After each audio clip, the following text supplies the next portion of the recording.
High praise lord. నా పేరు ఆనంద్. ఈరోజు మనము యోహాను సువార్త 1వ అధ్యాయాన్ని కలిసి చదువుకుందాము. మీ దగ్గర బైబిల్స్ ఉన్నట్లయితే దయచేసి వాటి తెరిచి చదవండి. ఒకవేళ లేనట్లయితే స్క్రీన్ మీద వాక్యం వస్తుంది, దాన్ని చూసన్న చదవాల్సిందిగా కోరుచున్నాను.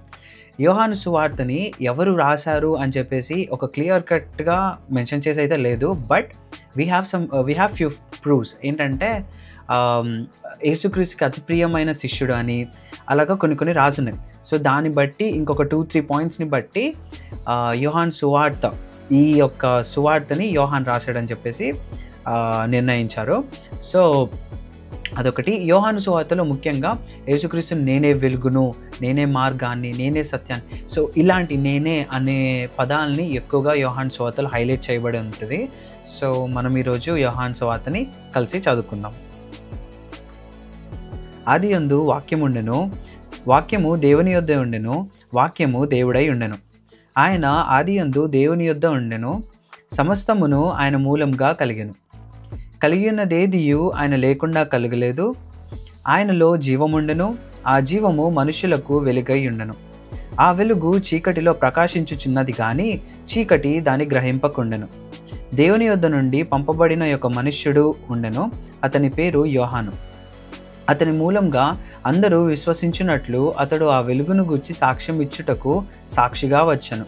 అతడు ఆ వెలుగై ఉండలేదు కానీ ఆ వెలుగును గూర్చి సాక్ష్యం ఇచ్చుటకు అతడు వచ్చెను. నిజమైన వెలుగు ఉండెను, అది లోకంలోనికి వచ్చుచు ప్రతి మనుష్యుని వెలిగించుచున్నది. ఆయన లోకములో ఉండెను, లోకమాయన మూలంగా కలిగెను కానీ లోకమాయనను తెలుసుకొనలేదు. ఆయన తన స్వకీయుల యొద్దకు వచ్చెను, ఆయన స్వకీయులు ఆయనను అంగీకరింపలేదు. తన్ను ఎందరు అంగీకరించిరో వారికందరికీ, అనగా తన నామమందు విశ్వాసముంచిన వారికి దేవుని పిల్లలగుటకు ఆయన అధికారము అనుగ్రహించను. వారు దేవుని వలన పుట్టిన వారే కానీ రక్తము వలనైనను, శరీరేచ్ఛల వలనైనను, మనుష్యేచ్ఛ వలనైనను పుట్టినవారు కారు. ఆ వాక్యము శరీరధారి అయి కృపాసత్య సంపూర్ణుడిగా మన మధ్య నివసించను.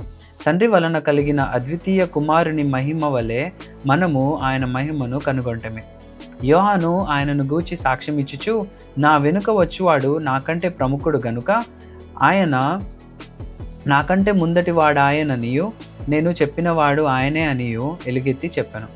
ఆయన పరిపూర్ణతలో నుండి మనమందరము కృప వెంబడి కృపను పొందితిమి. ధర్మశాస్త్రము మోషే ద్వారా అనుగ్రహింపబడెను, కృపయు సత్యమును యేసుక్రీస్తు ద్వారా కలిగెను. ఎవడును ఎప్పుడైనాను దేవుని చూడలేదు. తండ్రి రొమ్ముననున్న అద్వితీయ కుమారుడే ఆయనను బయలుపరచను. నీవెవడవని అడుగుటకు యూదులు యెరూషలేము నుండి యాజకులను, లేవీయులను యోహాను నొద్దకు పంపినప్పుడు అతడిచ్చిన సాక్ష్యమిదే. అతడు ఎరుగననక ఒప్పుకొనెను, క్రీస్తును కానని ఒప్పుకొనెను. కాగా వారు, మరి నీవెవరు, నీవు ఏలియావా అని అడుగగా అతడు కాననెను. నీవు ఆ ప్రవక్తవా అని అడుగగా కానని ఉత్తరమిచ్చెను. కాబట్టి వారు, నీవెవరవు, మమ్ము పంపిన వారికి మేము ఉత్తరం ఇయ్యవలెను గనుక నిన్ను గూర్చి నీవేమి చెప్పుకొనుచున్నావని అతన్ని అడిగిరి. అందుకతడు, ప్రవక్త అయిన యెషయా చెప్పినట్టు, నేను ప్రభువు త్రోవ సరాలము చేయుడి అని అరణ్యములో ఎలుగెత్తి చెప్పు ఒకని శబ్దము అని చెప్పను. పంపబడిన వారు పరిసయ్యులకు చెందినవారు.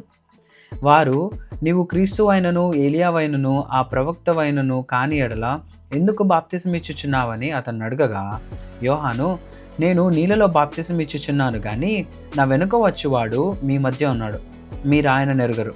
ఆయన చెప్పుల వారును విప్పుటకైనను నేను యోగ్యుడను కానని వారితో చెప్పాను. యోహాను బాప్తిసం ఇచ్చుచున్న యోర్దాను నదికి ఆవలనున్న బేతనియాలో ఈ సంగతులు జరిగాను. మరునాడు యోహాను యేసు తన యొద్దకు రాగా చూచి, ఇదిగో లోక పాపమును మోసుకొని పోవు దేవుని గొర్రెపిల్ల, నా వెనుక ఒక మనుషుడు వచ్చుచున్నాడు, ఆయన నాకంటే ప్రముఖుడు గనుక నాకంటే ముందటి వాడాయనని నేనెవరిని గూర్చి చెప్పితినో ఆయనే ఈయన.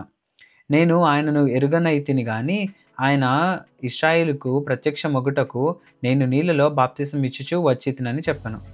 మరియు యోహాను సాక్ష్యం ఇచ్చుచు, ఆత్మ పావురము వలె ఆకాశము నుండి దిగివచ్చుట చూచితిని, ఆ ఆత్మ ఆయన మీద నిలిచెను. నేను ఆయనను ఎరుగనైతిని గాని నీళ్ళలో బాప్తిసం ఇచ్చుటకు నన్ను పంపినవాడు నీవెవని మీద ఆత్మ దిగి వచ్చి నిల్చుట చూతువో ఆయనే పరిశుద్ధాత్మలో బాప్తిజం ఇచ్చువాడని నాతో చెప్పాను. ఈయనే దేవుని కుమారుడని నేను తెలుసుకొని సాక్ష్యం ఇచ్చితిననెను. మరునాడు మరలా యోహాను అతని శిష్యులలో ఇద్దరును నిల్చుండగా అతడు నడుచుచున్న యేసు వైపు చూచి, ఇదిగో దేవుని గొర్రెపిల్ల అని చెప్పాను. అతడు చెప్పిన మాట ఆ ఇద్దరు శిష్యులు విని యేసును వెంబడించరు.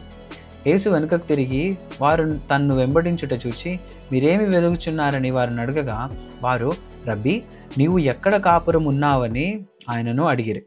రబ్బీ అను మాటకు బోధకుడని అర్థము. వచ్చి చూడుడని ఆయన వారితో చెప్పగా వారు వెళ్ళి ఆయన కాపురం ఉన్న స్థలము చూచి ఆ దినము ఆయన యుద్ధ బస చేసిరి. అప్పుడు పగలు రమారమి 4 గంటల వేళ ఆయన. యోహాను మాట విని ఆయనను వెంబడించిన ఇద్దరిలో ఒకడు సీమోను పేతురు యొక్క సహోదరుడైన అంద్రెయ. ఇతడు మొదట తన సహోదరుడైన సీమోనును చూచి, మేము మెస్సియాను కనుగొంటిమని అతనితో చెప్పి యేసునొద్దకు అతని తోడుకొని వచ్చాను. మెస్సియా అను మాటకు అభిషక్తుడని అర్థము.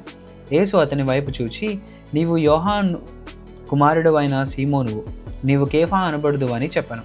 కేఫా అను మాటకు రాయి అని అర్థము. మరునాడు ఆయన గలిలయకు వెళ్ళగోరి ఫిలిప్పును కనుగొని నన్ను వెంబడించుమని అతనితో చెప్పాను. ఫిలిప్పు బెత్సైదా వాడు, అనగా అంద్రెయ, పేతురు అని వారి పట్టణపు కాపరస్తుడు. ఫిలిప్పు నతనీయేలును కనుగొని ధర్మశాస్త్రములో మోషేయు ప్రవక్తలను ఎవరిని గూర్చి రాసిరో ఆయనను కనుగొంటమే. ఆయన యోసేపు కుమారుడైన నజరేయుడగు యేసు అని అతనితో చెప్పాను. అందుకు నతనీయేలు, నజరేతులో నుండి మంచిదేదైనా రాగలదా అని అతనిని అడగగా, వచ్చి చూడమని ఫిలిప్పు అతనితో అనెను.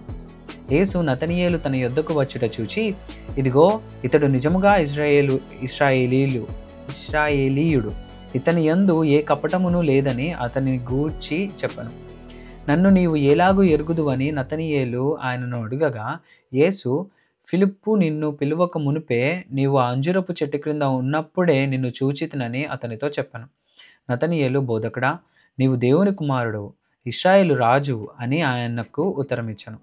అందుకు యేసు, ఆ అంజురపు చెట్టు కింద నిన్ను చూచితినని నేను చెప్పినందువలన నీవు నమ్ముచున్నావా? వీటికంటే గొప్ప కార్యములు చూతుమని అతనితో చెప్పాను. మరియు ఆయన, మీరు ఆకాశము తెరవబడుటయు దేవుని దూతలు మనుష్య కుమారుని పైగా ఎక్కుటయును దిగుటయును చూతురని మీతో నిశ్చయంగా చెప్పుచున్నానను. దేవుడిచ్చిన ఈ వాక్యము దీవించును గాక. ఆమేన్.